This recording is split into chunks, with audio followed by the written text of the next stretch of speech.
Hello everybody, myself Jyoti, and today we are going to talk about energy of a damped oscillator. This is third lecture of damped harmonic oscillator. Now we know that the oscillations of a damped oscillator die out gradually because the oscillator has to spend energy to overcome frictional forces. Damped harmonic oscillator में क्या होता है? After some time, the amplitude it goes on decreasing. Amplitude कम होता है and finally the oscillator comes to rest. क्यों कम हो रहा है? Because it has to spend energy to overcome frictional forces. Its energy goes on decreasing and finally becomes zero. Amplitude कम हो रहा है बिकॉज ऑसिलेटर का एनर्जी भी कम हो रहा है and when energy becomes zero amplitude also becomes zero. So what we have to do is हम लोगों को फाइंड आउट करना है energy of a damped oscillator. Now let us consider a one-dimensional simple harmonic oscillator oscillating in x direction. Its energy is the sum of kinetic energy and potential energy. हम लोगों ने एक oscillator consider किया है, simple harmonic oscillator. It is oscillating in x direction and its energy, total energy of that oscillator, it will be sum of kinetic energy and potential energy. And we know that the solution of equation of motion of a damped oscillator is जो last time हम लोगों ने derive किया था last lecture में, that was x equals to a e raised to minus t by 2 tau sin omega t plus phi. अब यही इसी को बेसिस लेकर हम लोग energy of the damped harmonic oscillator find out करेंगे. So the instantaneous velocity v is given by v is derivative of displacement. So v is dx by dt. So इसका derivative लेंगे. So a, it is a constant. It will remain as it is. This is first function. Suppose this is second function. This is first function. This is second function. First function का derivative, इसका derivative क्या आएगा? E raise to minus t upon two tau और फिर से minus t upon two tau का derivative आएगा minus one upon two tau.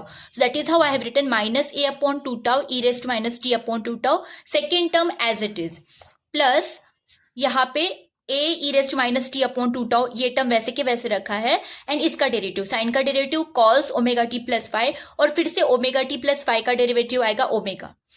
What which formula we have used over here? d by dx of u into v. What is the rule? Du by dx into v plus u into dv by dx. यही formula use किया है. ठीक है, first function का derivative, second function as it is, first function as it is, second function का derivative. यहाँ पे term क्या थी? We have d by dx of e raised to minus t upon 2 tau into sin omega t plus 5. ठीक है, तो इसका derivative क्या आएगा? फर्स्ट टर्म का डेरिवेटिव आएगा ई, ए भी है बट ए कांस्टेंट है. E raise to minus t upon two tau का derivative e raise to minus t upon two tau, फिर से minus t upon two tau का डेरिवेटिव आएगा which will be minus one upon two tau और sine omega t plus five term as it is, plus अभी first function वैसे के वैसे ही रहेगा, यानी a e raise to minus t upon two tau वैसे के वैसे रहेगा और cos sine omega t plus five का derivative which will be sine का derivative is cos, so cos omega t plus five और ओमेगा टी प्लस फाइव का फिर से डेरिवेटिव, तो ओमेगा टी का डेरिवेटिव आएगा ओमेगा, फाइव का डेरिवेटिव आएगा zero. So that is how we are getting this which we have written like this. So we are getting minus a upon 2 tau e raised to minus t upon 2 tau sin omega t plus 5 plus a e raised to minus t upon 2 tau omega cos omega t plus 5. So suppose हम लोगों ने common लिया omega a e raised to minus t upon 2 tau.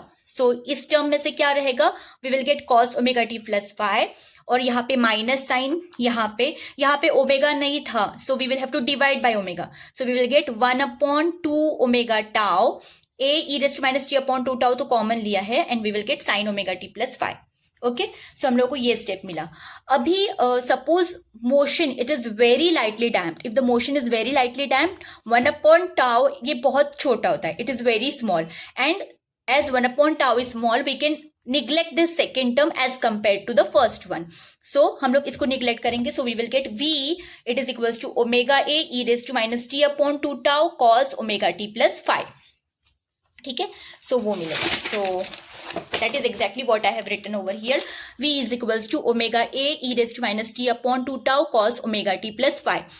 Now kinetic energy का formula क्या है? T equals to half m v square. तो हम लोग यहाँ पे वी की वैल्यू सब्स्टिट्यूट करेंगे. So we will get half m, v की वैल्यू क्या है? Omega square a square e raise to 2t upon 2 tau. So 2 cancel हो जाएगा. So we will get e raised to minus t upon tau और cos का square cos square omega t plus phi. So that is what we got. Similarly, potential energy का formula क्या है? Potential energy V is half kx square, half और x की value substitute की. So a square e raised to minus t upon tau sin square omega t plus phi. But हम लोग को पता है कि k by m it is nothing but omega 0 square. So k की value हम लोग here we can write k equals to m omega 0 square. तो यहाँ पे k की value m omega 0 square substitute करेंगे.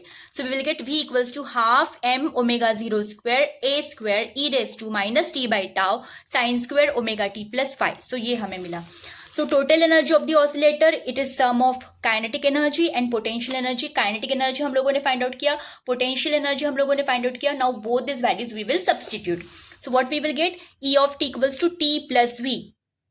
t की वैल्यू सब्स्टिट्यूट की, v की वैल्यू सब्स्टिट्यूट की, and then we have taken m a square by 2 e raised to minus t by tau common लिया. So inside the bracket we will get omega square cos square omega t plus five plus omega 0 square sine square omega t plus five. Omega square का formula क्या है? Omega square is omega 0 square minus 1/4 tau square. Now e of t equals to t plus v m a square e raised to minus t by tau omega square cos square omega t plus five plus omega 0 square sine square omega t plus five. Same ही term लिखा है equals to T plus V. यहाँ पे m a square by 2 है. या here we have m a square by 2. Okay, वो by mistake. Now omega square is omega 0 square minus 1/4 tau square. So e of t will be m a square by 2 e raised to minus t by tau. और omega square की जगह पे I have substituted omega 0 square minus 1/4 tau square. So I got this. And again for light damping, यहाँ पे omega 0 square, yeah. So again for light damping, second term is neglected because 1/tau small है. So naturally 1/tau square will be very very small. So we will get e of t equals to half m omega 0 square ये वाला a square e raised to minus t by tau. ये second term तो हम लोगों ने neglect कर दिया. So what we are getting is m omega 0 square, it is nothing but k. So half k a square e raised to minus t by tau. So we are getting e equals to half k a square e raised to minus t by tau. At t equals to 0, the energy of the oscillator will be E0 equals to half k a square e raised to 0. E raised to 0 is 1. So we are getting E0 equals to half k a square. E of t is half k square. So what we are having is E of t is E0. Half k square की जगह पे I will substitute E0 e raised to minus t upon t. So from looking at this equation, we know that the energy of the oscillator, of the damped oscillator, decreases exponentially with time.